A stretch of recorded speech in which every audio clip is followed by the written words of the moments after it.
Devocionais, a Bíblia toda em um ano. Hoje, 1 Crônicas, capítulos 20 a 22. Temos acompanhado muitas narrativas sobre o reinado de Davi, narrativas que são paralelas àquilo que já lemos no livro de 1 e 2 Samuel. E os textos de hoje são os últimos relatos que têm paralelos no livro de 2 Samuel. A partir dos próximos devocionais, nós veremos uma sequência de nomes novamente, estabelecendo a ordem no culto ao Senhor, e também veremos a transição do reinado de Davi para o seu filho Salomão. Antes disso, prestemos atenção ao relato que é feito agora no texto. O capítulo 20 é paralelo àquilo que foi dito lá em 2 Samuel, capítulo 11. É um relato que começa preparando o caminho para o pecado de Davi com Batseba.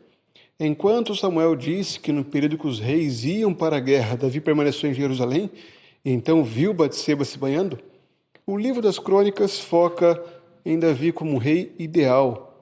Por isso eles omitem o pecado de Davi com Batseba e focam somente na vitória de Israel em Ramá.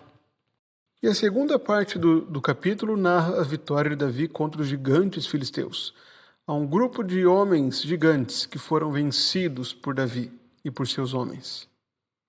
Em seguida, no capítulo 21, nós vemos mais uma narrativa que tem suas diferenças com o relato de Samuel, embora preserve a essência do texto.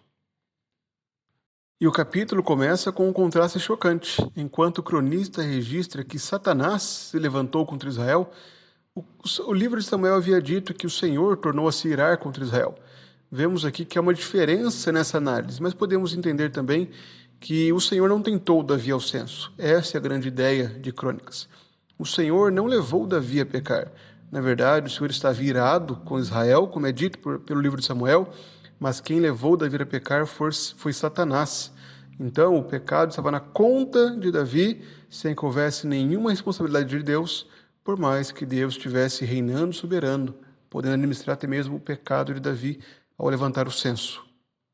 Um outro ponto de diferença entre Crônicas e Samuel é os dizeres do cronista de que as tribos de Benjamim e de Levi não foram contadas. Isso mostra justamente o cuidado dele em preservar a tribo de Benjamim, onde ficava Jerusalém, e também os levitas, que não eram contados por não serem guerreiros, eram apenas sacerdotes que serviam ao Senhor.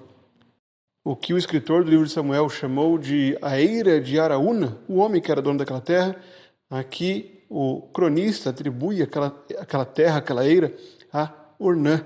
Justamente uma outra expressão, uma outra pronúncia que pode ser dita desse nome de Araúna, uma mudança que acontece por conta da volta do exílio e que provavelmente Israel havia mudado alguns nomes por conta da pronúncia daqueles nomes. Ali, Davi levanta um altar por ordem de Gate, como também é dito lá em Samuel, e então o Senhor estabelece ali a sua misericórdia para Israel. O Senhor não mais destrói Jerusalém. E é naquele lugar que Davi, no capítulo 22, começa a edificação do templo. Davi não coloca as mãos na obra e começa a realizá-la justamente porque o Senhor havia o proibido de fazer isso. Mas ele começa a juntar materiais e preparar todo o caminho para que o seu filho, Salomão, preparasse e construísse o templo naquele lugar. E é assim que essas narrativas de Crônicas terminam. Agora nós só voltaremos a ver narrativas no capítulo 28, quando veremos uma narrativa que trata justamente da transição de Davi para Salomão. Uma narrativa em que Davi dirá que Salomão é o seu sucessor. A intenção do cronista com esses últimos relatos é retratar Davi como um rei vitorioso e arrependido. Um homem que foi usado por Deus para vencer os inimigos do seu povo, ao mesmo tempo que quando ele pecava, como no caso do censo, se arrependeu. Mas também há um destaque muito grande sobre a justiça de Davi. Prova disso é que o pecado principal, o pecado de Davi com Batseba, foi omitido. Então as falhas morais que eram muito grandes são omitidas a fim de preservar essa imagem real de um rei que preserva a aliança. E essas narrativas servem justamente para que os leitores pós-exílio tivessem a compreensão da importância de líderes tementes ao Senhor. de um rei que está centrado no templo e na aliança com Deus. E como temos enfatizado tantas vezes, essas coisas são claramente percebidas em Cristo. Esses textos apontam para Cristo. A eira de Ornã ou de Araúna é o lugar de justiça e misericórdia e prefigura a Cristo, aquele que é o verdadeiro templo. O próprio Jesus disse que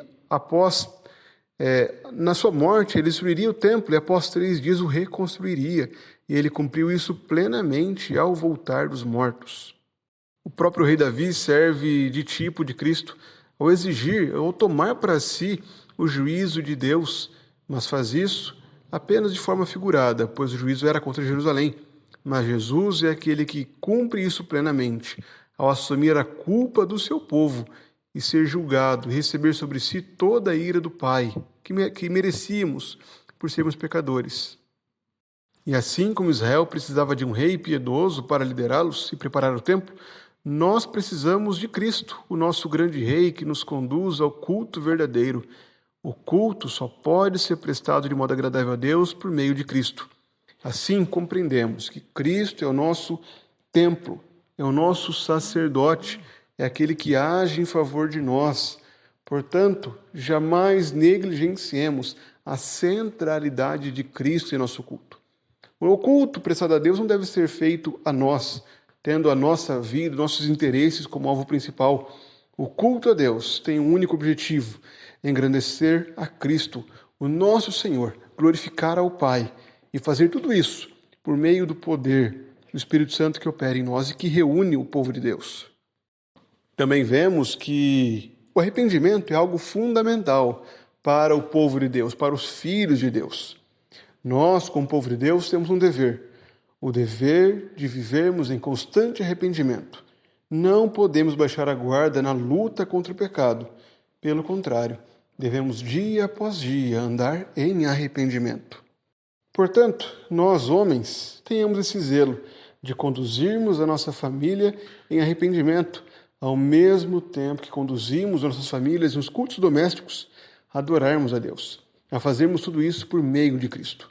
Não sejamos negligentes com o culto em nossas igrejas e nem em nossos lares, mas que vivamos para a glória de Deus, a glória revelada em Cristo.